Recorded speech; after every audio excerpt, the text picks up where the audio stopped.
Mountains of Gumaca, Quezon. Tinus pala to. Still at the Gumaca Bypass Road. Bundok pala yung likod niya.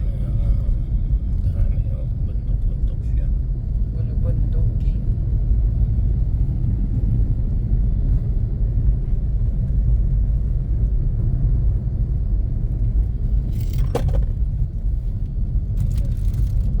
Gumaya, mga bundok.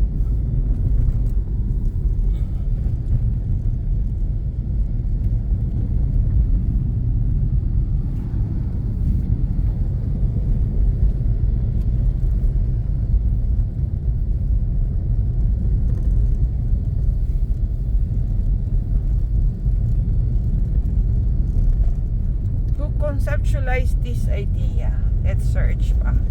Gumaca Bypass Road. Galing niya. Pero nga ba din ang yung lusot niya. Yung pang inaantay natin. Saan tayo? Hindi, pang Pilipinas na lang siya. 1 kilometer, 1.9 kilometer. Yung pa rin naman siya, pang Pilipinas. Atas ng mga Ay, no, tignan mo dami ko. Ano, sino? Walang may-ari niya, di ba? All for one yan, eh, no? Bundok siya, yun. Ang dami ng coconut. Meron bang may-ari niya? Wala. All for us. Kailangan mo lang ng puntahan.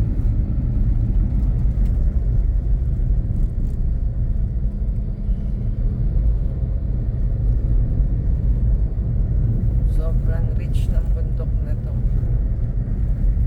Saging, coconut tree, ayan, abundant.